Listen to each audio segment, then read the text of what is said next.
Hello friends, continuing along in the Halloween theme, I had wanted to read you guys some Edgar Allan Poe. I was going to read my favorite Edgar Allan Poe story, The Black Cat, but I couldn't find my complete works book, so I ran by the store and picked up this book that looked interesting called Half-Minute Horrors.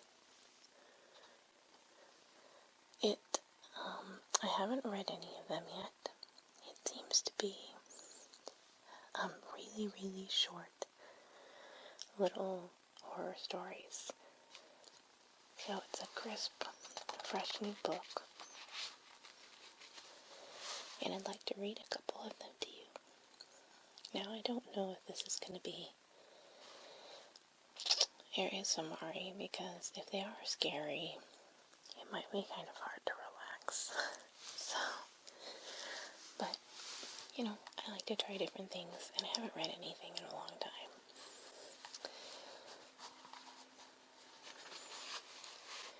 This looks like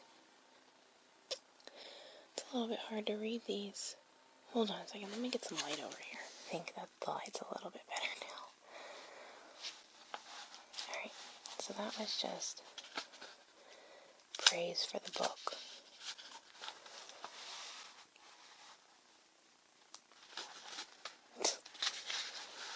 I like how they have to have that many title pages. Guess they had to flesh the book out a little bit. Okay, see how many stories there are in this tiny little book? Wow, that's a lot.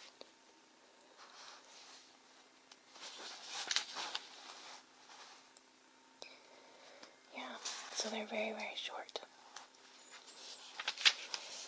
This first one is Something You Ought to Know by Lemony Snicket. The right hand doesn't know what the left is doing is a phrase that refers to times when people ought to know, but don't know, about something that is happening very close to them. For instance, you ought to know about the man who watches you when you sleep.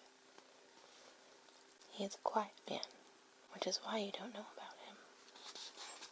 You don't know how he gets into your home, or how he finds his way to the room in which you sleep. You don't know how he can stare at you so long without blinking.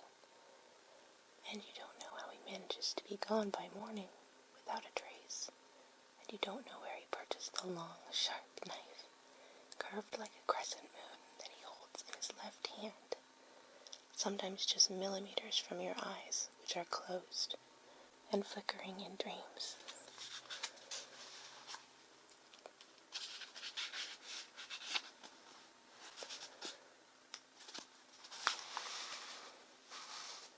There are, of course, things he does not know about you, either. He does not know what you are dreaming about. But then it may be that he does not care. His clothes are rumpled and have odd rips in them here and there. One of his coat sleeves is longer than the other, and this may be to cover his right hand. The sleeve is long enough that if you were to wake up and see him, which you never do, you might not see that his right hand is strange and crooked. It would take a while in the darkness of the room to notice that it is missing 3 fingers. He comes every night. His right hand does not know what the left is doing. That was good. I like that one. Okay, Jerry Spinelli, the chicken or the egg. I was first, said the egg. I was first, said the chicken. I was, said the egg. I was, said chicken. I was. I was. I was. I was. Okay, said chicken. You win, and pecked egg 7 times. From 7 holes egg bled yellow into the barnyard dust, until all of egg was out instead of in. Chicken grinned, but guess who's last? I gotta be honest, I don't get that one. Sorry, Jerry Spinelli. Ooh, we got a comic on one of these. That's cool. Okay, Kenneth Opel, I think. Opel? In hiding. My father and I lay tensely side by side in total darkness, not daring to breathe. The space was small and smelled bad. We were flat on our backs, scarcely able to lift our heads. Above us, the thing shifted restlessly on its bed, grunting. I hoped it would settle itself soon. Finally, the thing stopped moving. I counted seconds. Was it asleep, or just lying there awake? Now, my father whispered in my ear, and very slowly we reached out and up to grasp the child's ankles with our cold, dead hands. I've read a lot of things like that before, but I still like it. The old man in the picture. Jake's mother promised him that if he sat quietly in the waiting room while she saw her new doctor, he could have 3 bowls of ice cream afterward. Despite the promise, Jake was not happy. He didn't like waiting, and he didn't like the room. He especially didn't like that ugly portrait of an old man hanging on the wall across from where he sat. I don't like it either. Ooh, scary. Jake didn't like the old man, and that the old man seemed to be staring right at him with a strange and awful look. Jake tried moving, but the eyes of the old man seemed to follow him around the room.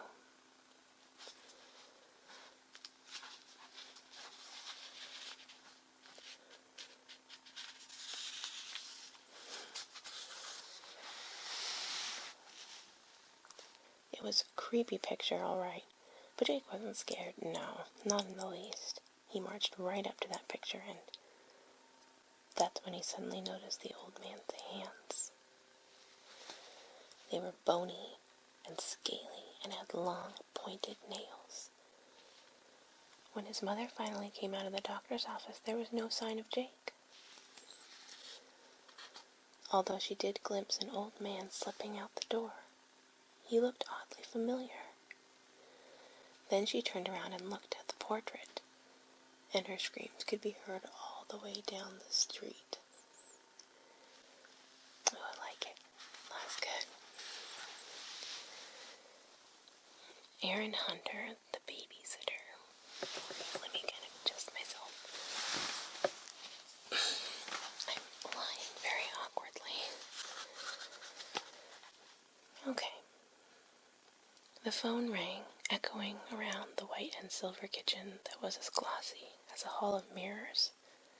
Jess was surrounded by a dozen reflections of herself as she went to pick up the handset. Hello? For a moment there was no answer, just the faint sound of someone breathing. Jess thought of her friends laughing as they told her not to accept the babysitting job from someone she's never met. They probably live in a creepy old house in the middle of the woods. They didn't. They lived on the top floor loft with a view of the city that made Jess feel like a bird. The white leather sofa smelled like plastic wrapping. Then a little voice said, "I'm coming home," before the line clicked off. Wait, is that it? No, okay, good. Was there another child Jess didn't know about? The phone rang again. "I'm coming home." Now the voice sounded old, tired, and fretful. There was a tap of footsteps, climbing marble stairs like the ones that led up to the loft. Jess looked down. Something was brushing her leg. It was the phone cord. It had fallen out of the wall. The sound of scratching at the door. Like a dog. In her hand the phone rang. "I'm home," rasped the voice, older than sand. "Did you wait up?"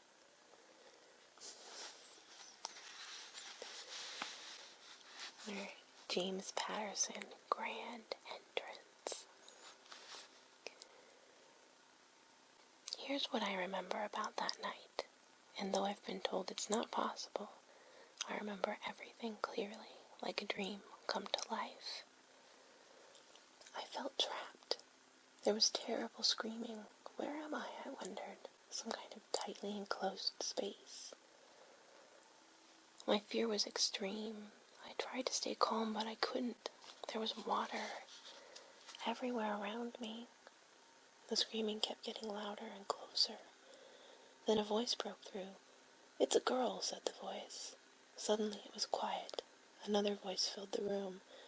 I realized it was mine, and I was screaming like a baby. It wasn't scary, just kind of graphic. Oh, this is like a poem. Sonia Sohn's Halloween Mask. I am me, but I am not. I can't be sure whose face feels hot. Is it mine, or is it its? So strange how snug this new mask fits.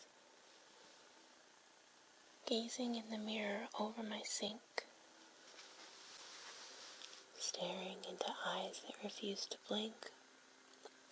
Holding my ground, I stare right back at eyes the deadest shade of black. I swallow hard. This can't be true. When last I looked, my eyes were blue. That was good.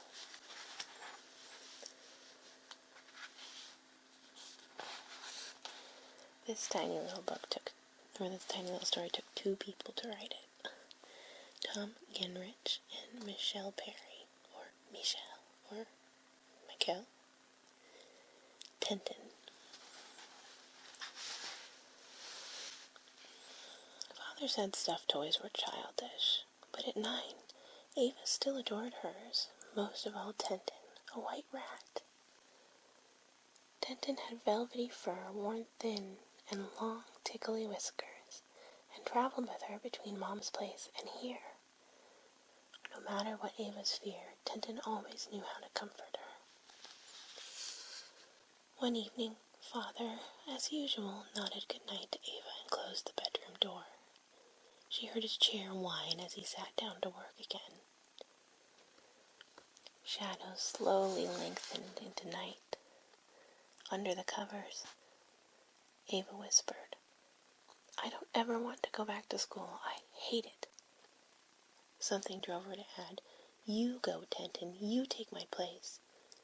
Tintin's red eyes glittered. The next thing Ava knew, she was being tossed into the air like a rag doll. She hit the carpet, yet felt nothing. In the half-light, she saw a creature leap out of bed. A girl of sorts with shiny pale hair, her hair, wearing a pendant necklace, her necklace, but a girl who moved like a rat, scurrying stealthily on all fours.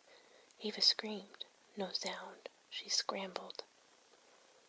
No movement. The girl-sized rat crept over, red eyes deep with malice.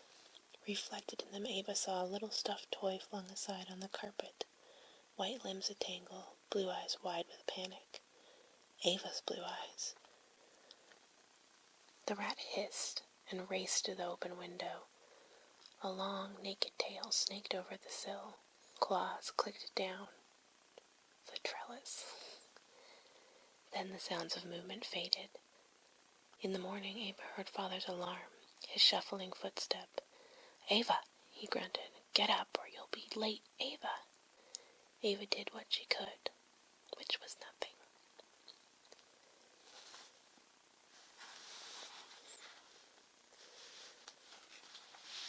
That really took 2 people to write.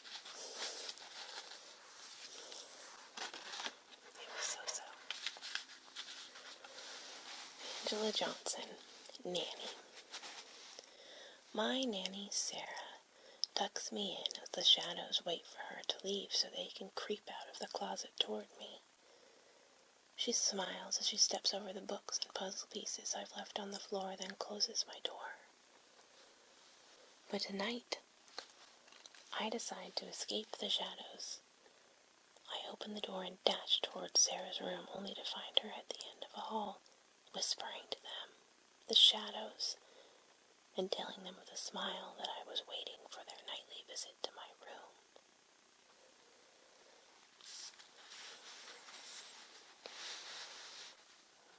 This is interesting.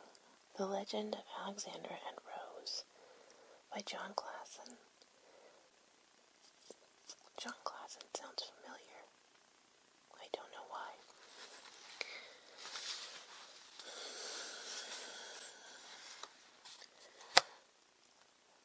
One, Alexander's room with the small window. 2, Rose's room with the bigger window. 3, tool shed. 4, 5, 6, 7, Rose. 2, Alexander's room with the bigger window. That's hilarious.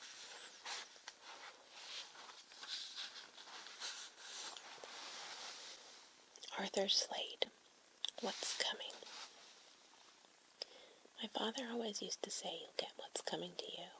And I really didn't like to know what he meant until this moment right now, because I can't even move my arms and my chest.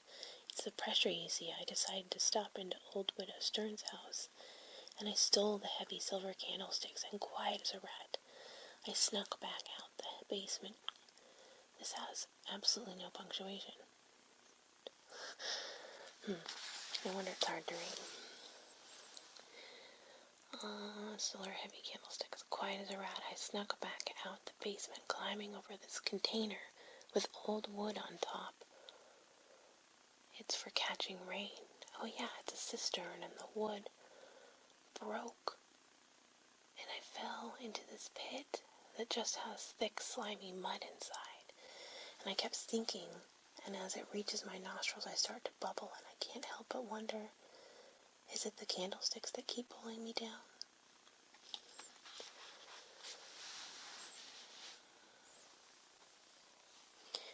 M.D. Anderson, An Easy Gig.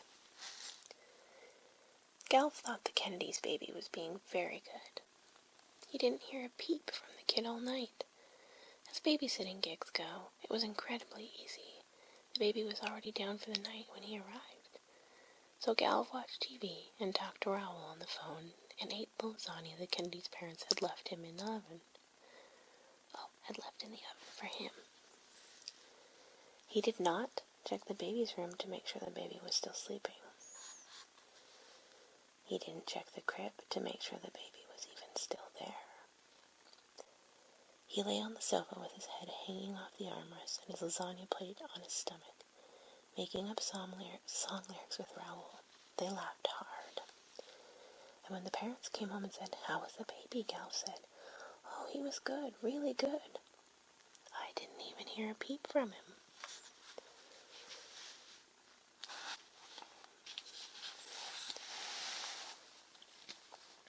But Galv didn't know how the baby was. He hadn't checked. "No," said Mr. Kennedy. "The baby was bad." "Very bad," said Mrs. Kennedy. "The baby cried and cried." "No, he didn't," said Galv, confused. "Before you got here," Mr. Kennedy explained, "the baby was so bad he had to be punished. And when we punished him," said Mrs. Kennedy, "we made a mistake. And then," said Mr. Kennedy, "we needed somewhere to hide the body, and someone to blame." Galv backed towards the door, terrified. He couldn't speak. "You can't run from it," said Mrs. Kennedy. "The police will never believe you. The crime is already yours." Mr. Kennedy smiled. "How did you like the lasagna?" he said.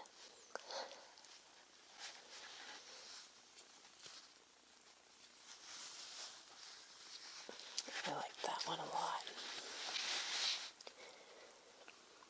This is by Mon Prince, Mr. Black. Every morning at 7 sharp, my next-door neighbor emerges from the front door of his house. He has no wife, no kids, and no dog. He disappears up the street on foot wearing a black suit, black shoes, and a black hat, and carrying a black briefcase. We call him Mr. Black. One day my curiosity gets the better of me, and I peek into his living room window. Through a crack in the blinds, I see that it is not a living room at all. It's a waiting room. 5 more Mr. Blacks sit in a row of plastic chairs, not moving, not blinking, not breathing. I hear a whir, and a small camera mounted up in the far corner of the room swivels and focuses on me. A red light blinks, and I run.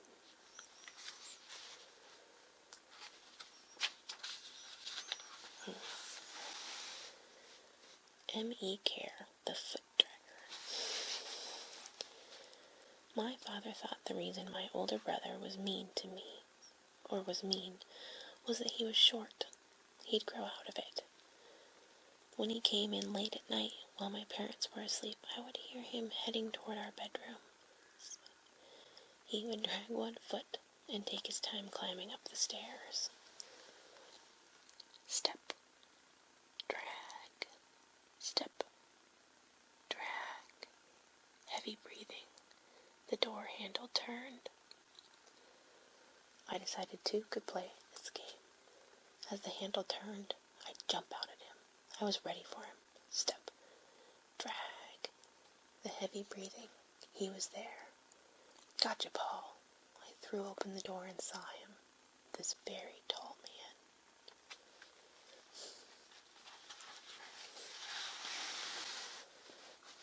man. This one's called Trick, I think. We're not supposed to trick-or-treat the houses with no lights on. Can't hurt to check. Creak. The door was answered by a man dressed all in black, like a ninja. He had a sack, too. Trick-or-treat. Oh, right. I forgot. Let me see. Here, a pretty brooch for the little mermaid, and a golden candlestick for the vampire. Wow, thanks. We thought maybe nobody was home. Nobody is, the man replied. And he ran off down the street with his sack full of treats. I like that one. That's clever.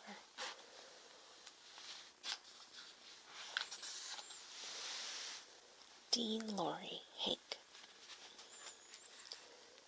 Hank was one of the most adorable puppies you've ever seen, which is why it was such a shock when 7 years after the day we brought him home from the pet store, he looked up at me with his big, beautiful Labrador eyes and said, "I'm going to kill you." You can talk," I whispered. "Of course, dummy. I just haven't talked to you until right now." I was all alone in the house with him.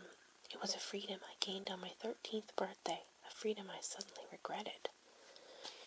"I haven't decided exactly how I'm going to do it yet," Hank continued, stepping closer on his padded feet. Drool dripped from his long front teeth. "I was going to tear into your throat while you were sleeping, but I think I may just go ahead and do it right now."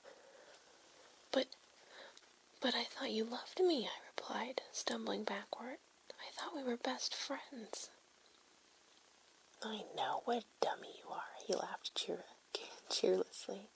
"Yeah, every time I licked you, you know what I was thinking? I was thinking, I'm going to kill him. Lick. Make him suffer. Lick, lick. Watch him die in front of me with that scared, confused look in his eyes." "You thought that when we were snuggling?" I reached behind me. My hands closed around a lamp. A weapon, maybe? I had no idea. "I know," Hank said before attacking.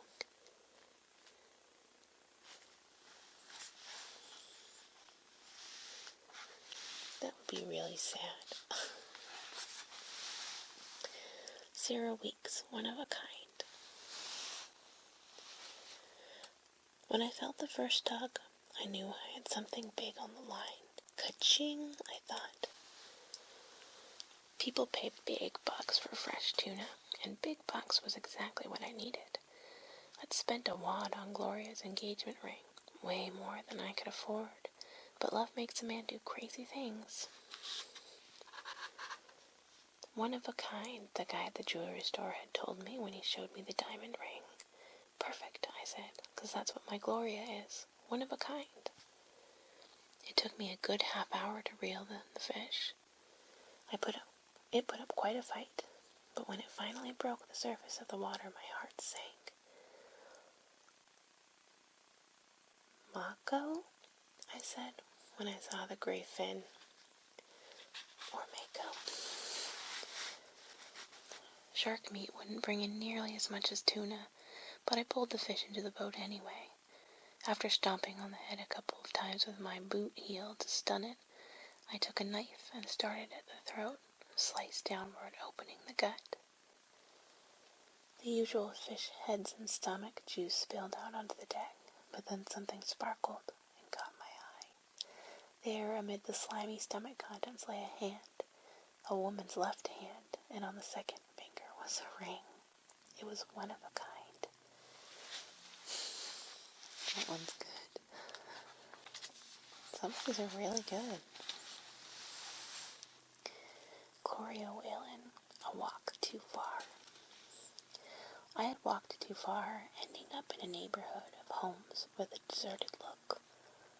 The streetlights came on, and I hurried from one pale pool of light to the next, searching for something familiar. At last, admitting I was lost, I approached a house where the flick of a curtain suggested it was occupied. Hoping for directions, I knocked at the door.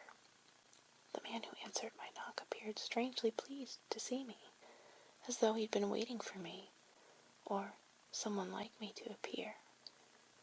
He ushered me into a darkened room. "So that no one knows you're here," the man said.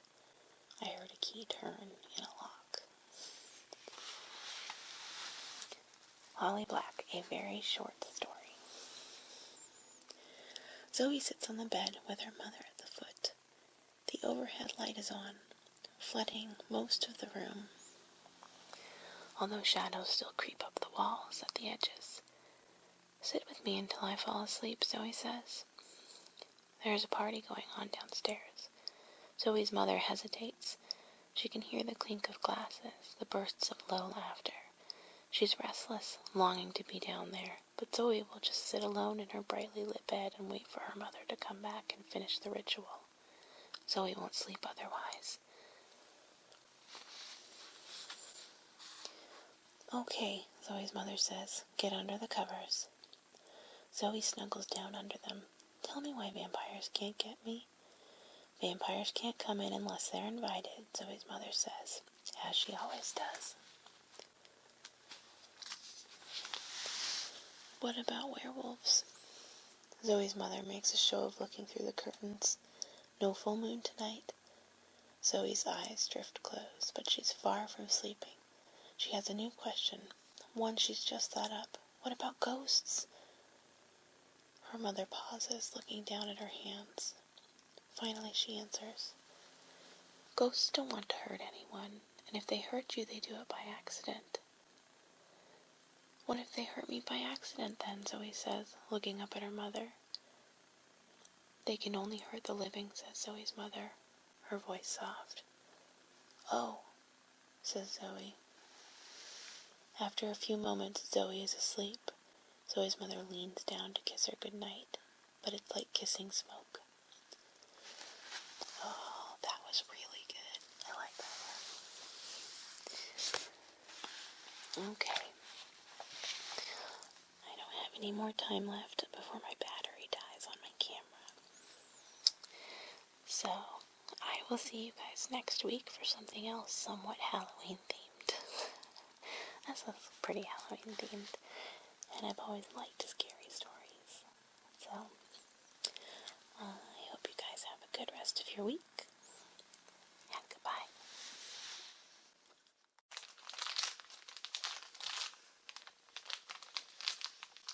Fake cobwebs. And this was the thing I went out and intentionally bought. I thought this would make a really great sound. Because this is essentially just cotton. And as you pull it apart near the ear, it's going to sound a lot like ear cleaning videos, I think. I hope. So,